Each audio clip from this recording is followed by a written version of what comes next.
Okay, so Adam has volunteered to let us create our first SQL Server database here. So if we go create a resource, what we can do is come down here, SQL database. There's a tutorial, but we don't need that, right? A database name. Maybe I'll get Adam to come up, and it Doesn't matter. If you doesn't matter. maybe just indicate that it was Well, let's go prog 1198. Sure. Okay. Azure for Students is a subscription, by the way. You can have multiple subscriptions. Some you can, later on, you might have a paid subscription or a pay-as-you-go and different ones.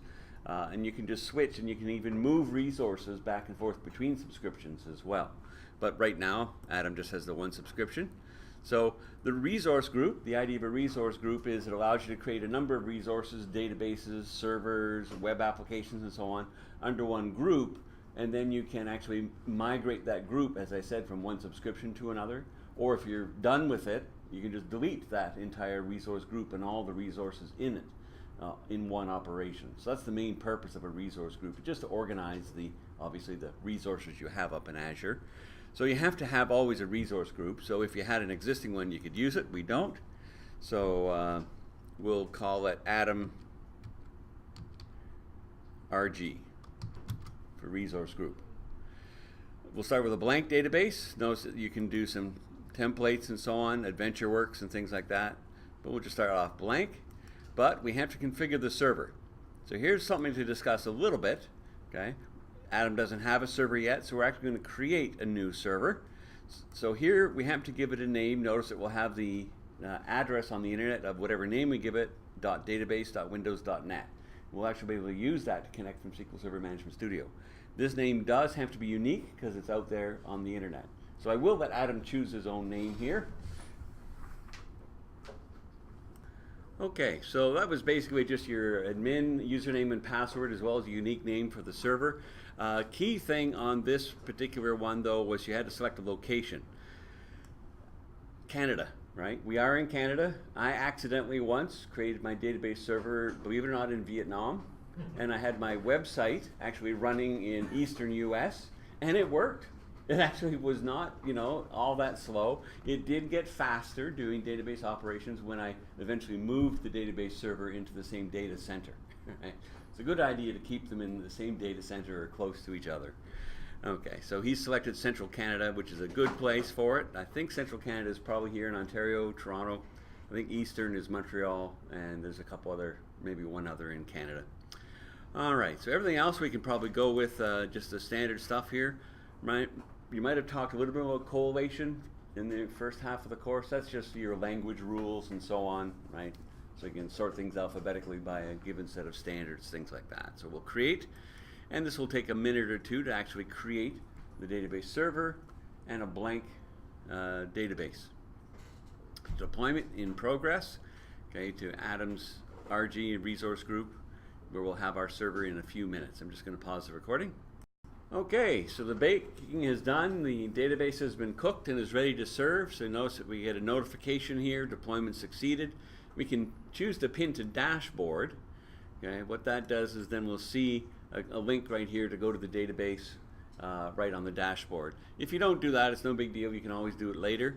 You can also click all resources, and that gives you a list of the various resources that you've created. So we see we actually did two things. We created the SQL Server itself, the database server, and our database, the prog 1198 database that Adam has on his server. So let me click on the database.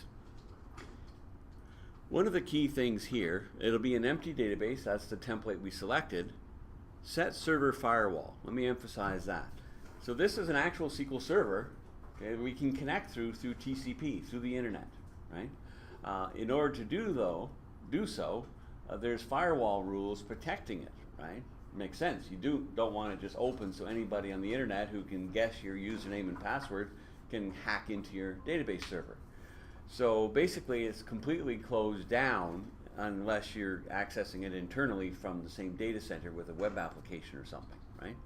But for us to connect from here, from the computer we're sitting at in the college or at home or whatever, we have to open the firewall to the specific IP address we have. So we can do that by clicking Set Firewall Rules, Firewall Settings, right? Now it shows our client IP address. Guess what? This is the same throughout the whole campus, right? So it doesn't matter what computer you're at and what lab, it will look the same to the outside world as far as this is concerned. So we can just create a rule here, call it college perhaps, and I can even copy and paste the IP in here. Okay, it's not a range, it's a single one, but we have to put in both values, so just put the same IP address in both, right? So what we'll do then is we're opening up this database, okay, to this particular IP address. I'll click Save, and then notice you can go on, you can keep adding new rules. So, you know, when you get home, right, come back into azure.portal.com, portal.azure.com, come into your database, come into the firewall settings again and add your home IP address and so on. That way you can continue connecting to and working with the same database from all these different locations, right? But only those locations where you've opened up the firewall to it. So that's good for now. Okay, I can't do Adams from home, but you see here's the actual server name. Notice you often see these things up in the Azure portal that you just click that to actually copy to the clipboard, right? So now if I come in here to Management Studio, SQL Server Management Studio for example, get that up and going. So instead of connecting to 192.168 and so on downstairs, right, you can actually just connect to your server up in the cloud. Now the authentication obviously is not Windows, it's SQL Server Authentication, right?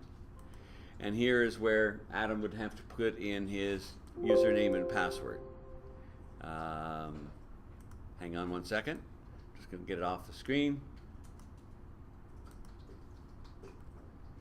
so that Adam can come and put in his username and password and we won't see it.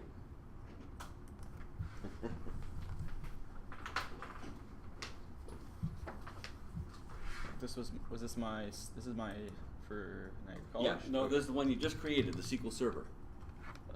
Right? Yep.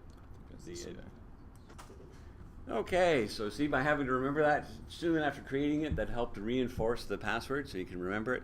You might want to write it down somewhere. It's up to you. But here we are. So here is Adam's SQL Server in the sky with his database, right? So you could just open a new query window. He could run his create table scripts, the same ones we have up in Blackboard. He can work in this database just like he did with the one downstairs, right?